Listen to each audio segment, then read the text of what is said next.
Ambassador Zixathera had negotiated peace treaties across 17 star systems, ending conflicts that had raged for centuries. Her crystalline blue skin shimmered with satisfaction as she reviewed the documents spread across the negotiation table. The Terran-Kalari border dispute would finally end today, bringing peace to a region that had seen nothing but bloodshed for the past decade. The conference room aboard the neutral station Harmony's Edge buzzed with quiet conversations in multiple languages. Representatives from 12 different species sat around the massive oval table, their various breathing apparatus and environmental suits creating a symphony of mechanical sounds. At the far end, Captain Marcus Chen of the Terran Federation sat with his small delegation, his weathered face showing the exhaustion of 3 months of intense negotiations. Zixathera's forearms moved gracefully as she organized the final documents. Her species, the Veltar, were known throughout the galaxy as master diplomats. Their natural empathic abilities allowed them to sense emotions and intentions, making them perfect mediators. She had felt the genuine desire for peace from all parties involved, especially from the humans who had lost so many colonies to the Kalari raids. The Kalari delegation, led by War Chief Gorthak, sat rigidly in their environmental suits. Their insectoid forms required a methane-rich atmosphere, and their compound eyes glowed a fierce orange behind their protective visors. Despite their fearsome appearance, Zixathera had sensed their war weariness during the negotiations. Even these proud warriors wanted an end to the constant fighting. "Honored delegates," Zixathera announced, her melodious voice carrying through the room's translation systems. "After 97 days of negotiations, we have reached an agreement that serves all parties. The Terran Federation will retain sovereignty over the Kepler 442 system, while the Kalari Hive clans will receive exclusive mining rights to the asteroid fields of the Proxima 7 sector." Murmurs of approval rippled through the assembly. Zixathera continued. In addition, both sides agree to a 20-light-year demilitarized zone along the contested border, with joint patrols conducted by neutral forces. Trade agreements will be established and cultural exchange programs will begin within 1 standard year. Captain Chen nodded slowly, his gray eyes meeting Zixathera's violet ones. "The Terran Federation accepts these terms," he said formally. His voice carried the weight of authority, representing not just Earth, but the entire human colonial expansion. War Chief Gorthak's mandibles clicked in what Zixathera recognized as agreement. "The Kalari Hive clans find these terms acceptable," he said through his translator, the mechanical voice stripping away the nuances of his insectoid language. As the various species added their official seals and biomarkers to the treaty, Zixathera felt a deep sense of accomplishment. This agreement would save millions of lives and open new possibilities for cooperation between former enemies. Her empathic senses detected relief and hope emanating from every delegate. The ceremony proceeded smoothly. Each representative spoke briefly about the importance of the peace treaty, offering prayers and blessings in their various traditions. The Andromedans sang a haunting harmony that made the station's hull resonate, while the crystalline beings from Sirius Prime created a light display that painted the walls in shifting rainbows. When Captain Chen's turn came to speak, Zixathera expected the usual diplomatic pleasantries. Humans were known for their emotional speeches, often bringing tears to the eyes of even hardened warriors. She prepared herself for another touching moment that would cement this historic agreement. Chen stood slowly, his uniform crisp despite the long months of negotiation.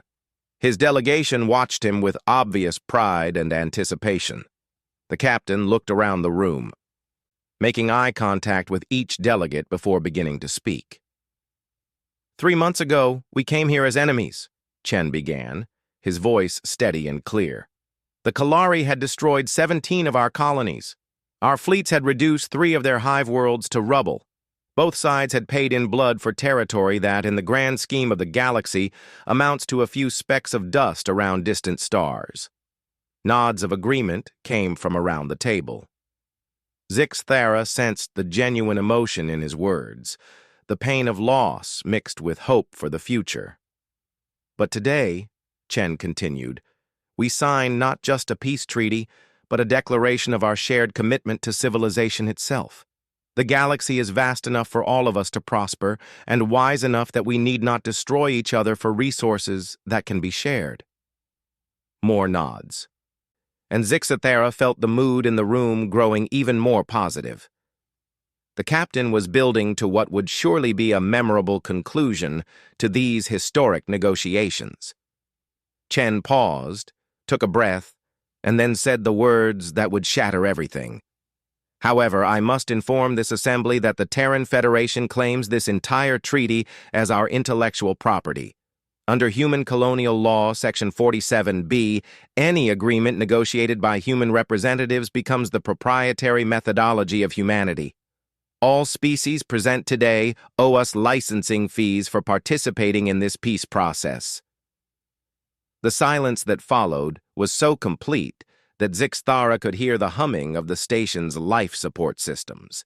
Her forearms froze in mid-motion, her empathic senses suddenly overwhelmed by a tsunami of shock, disbelief, and rapidly building fury from every corner of the room. War Chief Gorthak's mandibles spread wide in what was unmistakably a threat display. The Andromedan's harmonious singing turned into discordant shrieks. The crystalline beings began flashing angry reds and oranges that hurt to look at. But it was Zixthara herself who felt the deepest betrayal. Her crystalline skin, usually a calm blue, began shifting through darker shades as her emotional control slipped. In all her years of diplomacy, in all her experience with dozens of species and their various cultural quirks, she had never encountered anything so brazenly, impossibly selfish. "Captain Chen," she said, her melodious voice now carrying harmonics that made several species translators emit warning beeps. "Surely this is some form of human humor that our translation systems are failing to convey properly." Chen's expression remained perfectly serious. "Not at all, Ambassador. My legal team has prepared the documentation. The peace treaty you've all just signed includes a clause acknowledging human ownership of the negotiation process. Section 12, subsection C, clearly states that all participants agree to human intellectual property claims over diplomatic methodologies employed during these proceedings." Zixathera's skin was now a deep purple, a color her species displayed only in moments of extreme emotional distress. She frantically searched through her copy of the treaty, her forearms moving faster than human eyes could follow. There, buried in the legal language of Section 12, subsection C, was indeed a clause that could be interpreted exactly as Chen had described. The room erupted into chaos. War Chief Gorthak leaped to his feet, his environmental suit's speakers amplifying his rage-filled chittering. The Andromedan delegation began what sounded like a war chant, their voices creating harmonics that made the station's hull vibrate ominously. Even the usually peaceful Sirius Prime representatives were flashing violent shades of red and orange. Zixathara realized with growing horror that her reputation, built over decades of successful negotiations, was about to be destroyed by human audacity that exceeded even her wildest nightmares. The emergency session convened 6 hours after Captain Chen's shocking announcement. Zixthara had spent those hours in her quarters trying to process what had just happened. Her skin remained a deep, angry purple as she reviewed every document, every conversation, every moment of the 3-month negotiation process. How had she missed this? How had her empathic abilities failed to detect such massive deception from the human delegation? She replayed every interaction with Captain Chen and his team, searching for signs of duplicity that she should have caught. The conference room was tense when delegates reassembled. War Chief Gorthak's honor guard flanked him, their weapons clearly visible despite the station's peace protocols. The Andromedans hummed low, threatening harmonies that made the air itself feel heavy. Even species known for their pacifist nature seemed ready for violence. Captain Chen arrived with a larger delegation than before. His legal team, which had been notably absent during the actual peace negotiations, now filled half the human section. At their head walked a woman Zixathara had never seen before, her silver hair pulled back severely and her dark eyes scanning the room with predatory intensity. "Honored delegates," Zixathara began, her voice carefully controlled despite her internal turmoil. "We are here to address the unprecedented claims made by the Terran Federation regarding the peace treaty we signed today." The woman with silver hair stood immediately. "Ambassador Zixathara, I am Director Sarah Blackwood of the Terran Federation Legal Corps. I'm here to clarify our position and to begin negotiations for the licensing fees owed to humanity." Zixathara's skin flashed an even deeper purple. "Director Blackwood, what the Terran Federation has done here violates every principle of galactic diplomacy. You cannot claim ownership of peace itself." Blackwood smiled, and Zixathara's empathic senses detected nothing but cold calculation from the human. "We're not claiming ownership of peace, Ambassador. We're claiming ownership of the specific negotiation methodology used to achieve this particular peace. The rotating mediation technique, the progressive concession framework, the multi-tiered verification system, all of these are human innovations that we generously shared during these negotiations." War Chief Gorthak's mandibles clicked rapidly, a sign of extreme agitation among his species. "You speak of generosity while demanding payment for what should be freely shared among civilized species." "Civilized species respect intellectual property rights," Blackwood replied smoothly. "Humans developed these diplomatic techniques through centuries of trial and error, often at great cost. Why should we give away our innovations for free when other species profit from them?" The Andromedan delegate, a flowing creature of shifting energy named Resonance of Distant Stars, spoke through harmonics that the translators struggled to convert. "Your species participated in negotiations as equals, now claim superiority through legal manipulation." Director Blackwood activated a holographic display that filled the center of the room. Complex charts and graphs appeared, showing what appeared to be detailed breakdowns of negotiation costs and royalty payments. "Let me be clear about the financial obligations each species has incurred through their participation in this human-developed peace process." Zixathara watched in mounting disbelief as Blackwood outlined payment schedules that would bankrupt smaller civilizations. The Kalari Hive clans owed 30 million credits for their participation in advanced conflict resolution protocols. The peaceful Tau Setians faced a bill for 5 million credits for accessing proprietary meditation frameworks. "This is insane," Zixathara declared, abandoning diplomatic protocols entirely. "You cannot monetize the pursuit of peace. Every species here came seeking an end to conflict, not to enrich humanity through legal trickery." Captain Chen spoke for the first time since the session began. "Ambassador, humanity has always been generous with our innovations. We shared faster-than-light communication, medical technologies, and agricultural techniques freely with the galactic community. But we learned from our mistakes. Too often other species have taken human generosity for granted." His voice carried a bitter edge that Zixathara's empathic abilities detected as genuine pain. She realized that there were layers to this situation she hadn't considered. The humans felt genuinely wronged by their past interactions with other species. "Consider the Betelgeuse incident," Chen continued. "Humanity developed quantum farming techniques that could have ended starvation on 12 worlds.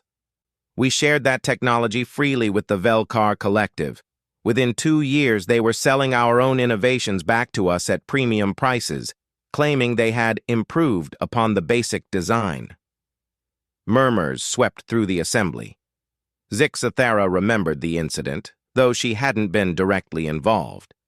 The humans had indeed been exploited by the Velkar, who used legal technicalities to claim ownership of modified versions of human technology. Or the Great Library Project, added Director Blackwood. Humans spent a century compiling the most comprehensive database of galactic knowledge ever created. We offered free access to all species.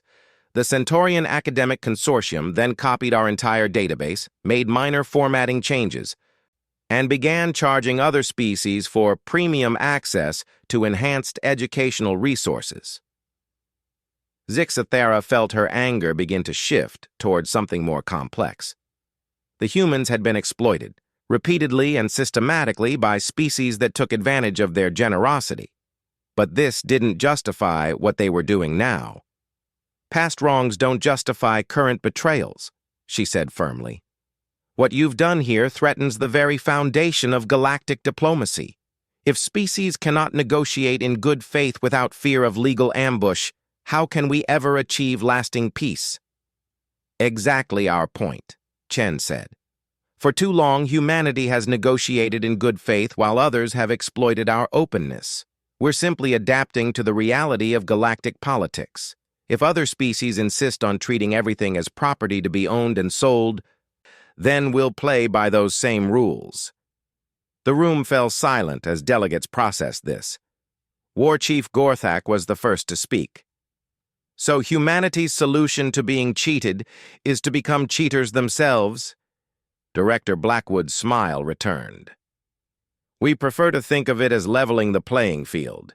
For too long, humans have been the galaxy's naive benefactors. That ends today. Zixathera realized that this moment would define not just the current conflict, but the entire future of galactic civilization. The humans were forcing every species to choose between accepting their claims or abandoning the peace treaty entirely. And with war still raging along the Terran-Kalari border, abandoning the treaty meant returning to bloodshed that could engulf half the galaxy. She also sensed something else in the human emotions surrounding her. Beneath their legal maneuvering and calculated coldness, she detected a deep well of hurt and disappointment. Humanity wasn't just trying to exploit the situation for financial gain. They were lashing out at a galaxy that had repeatedly betrayed their trust, but understanding their motivation didn't make their actions acceptable. If anything, it made the situation more tragic. The species that had brought so much innovation and hope to the galaxy was now threatening to destroy the very foundations of interspecies cooperation. As the arguments continued around her, Zixathera began to formulate a desperate plan. The humans thought they were playing a game of legal chess, using galactic law to corner their opponents. But they had made one crucial mistake in their calculations. They had underestimated the depth of her commitment to peace and her willingness to sacrifice everything to preserve it. The final confrontation came at dawn, station time. Zixathera had spent the night in deep meditation, her crystalline skin gradually shifting from angry purple back toward its natural blue. She had made her decision, though it would cost her everything she had spent her life building. The conference room was packed beyond capacity. Word of the human legal maneuver had spread throughout the station, and representatives from dozens of species had arrived to witness what many believed would be the end of the galactic peace accords. If humanity could claim ownership of diplomatic processes, then no future negotiation would be safe from similar exploitation. Captain Chen and Director Blackwood sat confidently at the human delegation table. Surrounded by stacks of legal documents and holographic displays showing their intellectual property claims. They had spent the night refining their position, adding additional charges for unauthorized use of human conflict resolution paradigms. War Chief Gorthak's delegation had grown as well. Warriors from 17 different Kalari hive clans now filled their section, their environmental suits gleaming with ceremonial war paint. The message was clear. If the peace treaty collapsed, the Kalari were prepared to resume hostilities immediately. Other delegations showed similar signs of militarization. The peaceful Andromedans had been joined by their warrior caste cousins from the outer colonies. Even the usually neutral Tau Cetians had arrived with their defense fleet commanders. Zixathera stood as the session began. Her 4 arms spread in the traditional gesture of galactic unity. Her skin had stabilized at a deep, determined blue that few had ever seen from her species. "Honored delegates," she began, her melodious voice carrying new harmonics that made the translation systems hum with effort.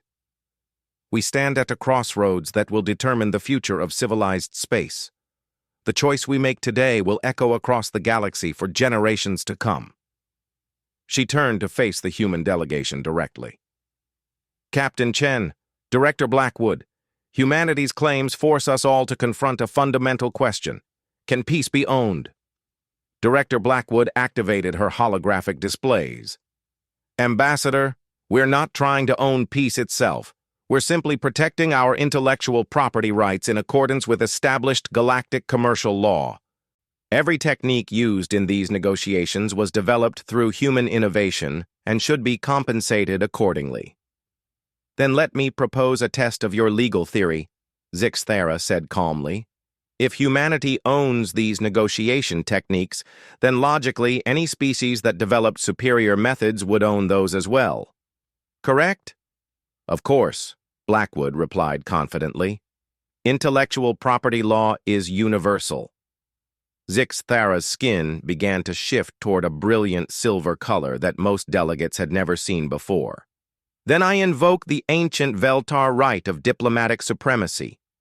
My species developed the fundamental principles of multi-species negotiation over 3,000 Earth years ago. We created the basic frameworks that all modern diplomacy is built upon." The room fell silent as delegates processed this. Director Blackwood's confident expression began to waver.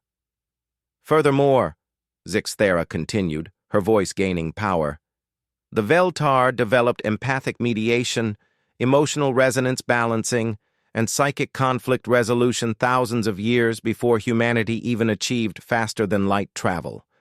Under your own legal logic, every negotiation in galactic history owes royalties to my people." She gestured to her holographic display, which now showed documentation spanning millennia of Veltar diplomatic innovation. "Using your calculation methods, Director Blackwood, the total owed to the Veltar people for unauthorized use of our diplomatic technologies amounts to approximately 400 trillion galactic credits." Captain Chen leaned forward. "Ambassador, surely you're not serious?" "As serious as humanity's claims on this peace treaty," Zixathera replied. Her skin was now blazing with silver light that made her appear almost ethereal. "But I'll go further. Since the Veltar own the fundamental basis of all diplomacy, we also own any derivative works based on our techniques. That includes your precious human innovations." The implications hit the room like a shockwave. If Zixathera's legal argument held, then humanity's entire claim was invalid because they had built their techniques on Veltar foundations that predated human civilization by millennia. Director Blackwood stood quickly. "This is absurd.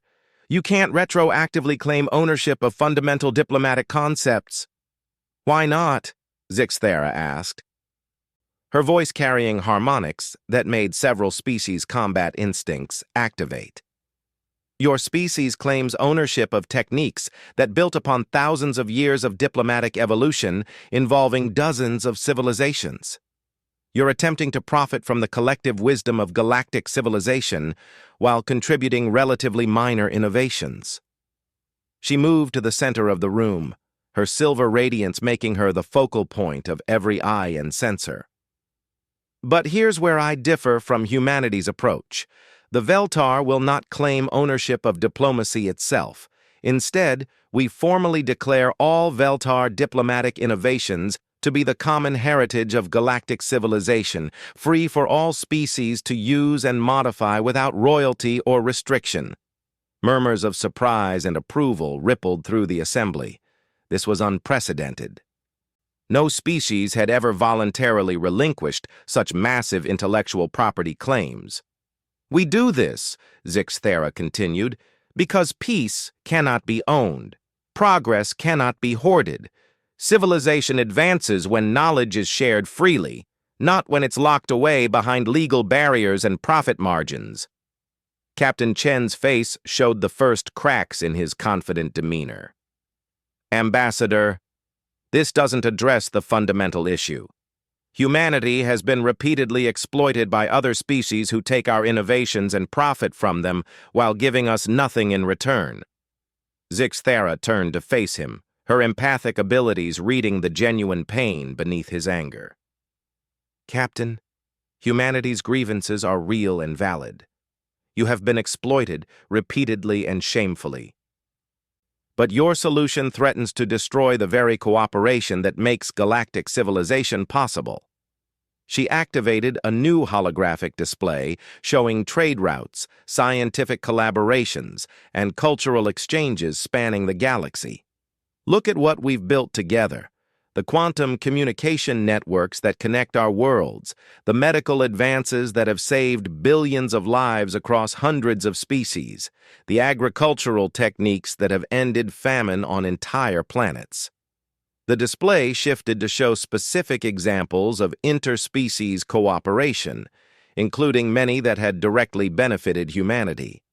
Yes, some species have exploited human generosity, but many others have contributed freely to human advancement.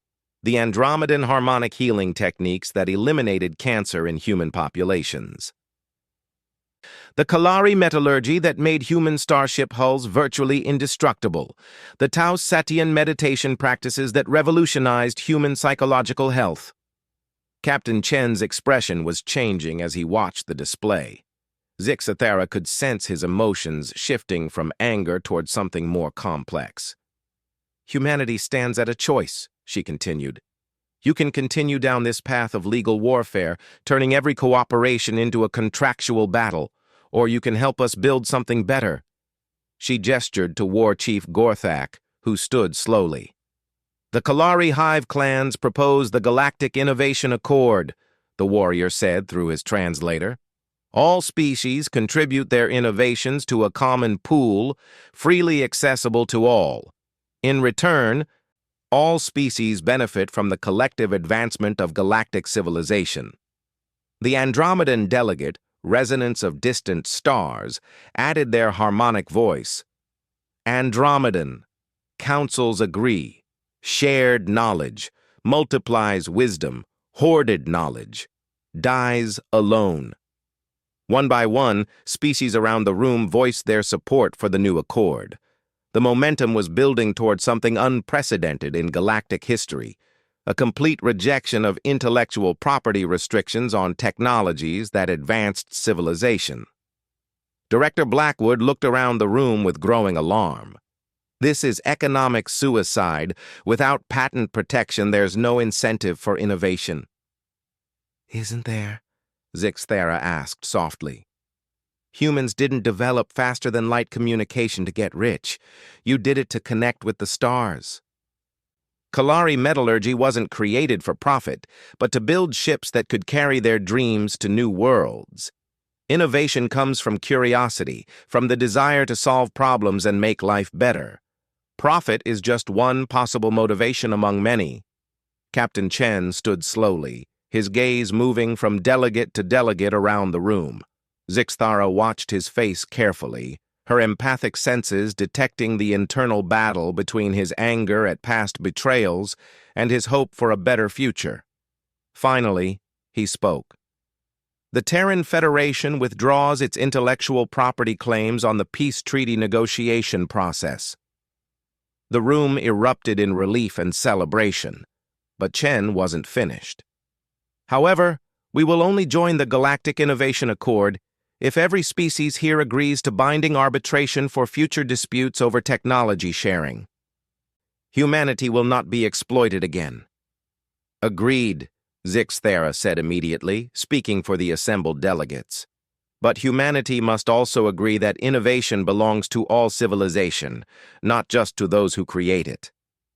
Captain Chen extended his hand toward her, a human gesture of agreement that had spread throughout the galaxy. Agreed, Ambassador. Let's build something worthy of the stars we've all traveled so far to reach. As Zixthera grasped his hand with one of her 4 arms, her skin blazed with brilliant silver light that reflected off every surface in the room. For the first time since the negotiations began, her empathic senses detected something she had almost given up hope of finding: genuine trust between former enemies. The peace treaty they signed that day went far beyond ending the Terran-Kalari conflict. It became the foundation for a new era of galactic cooperation, one where knowledge flowed freely between species and innovation served the advancement of all civilization. And though Zixthara's reputation as a diplomat was forever changed by the crisis, she gained something far more valuable: the knowledge that even in the darkest moments of distrust and betrayal, the dream of true peace remained achievable for those brave enough to sacrifice everything to protect it.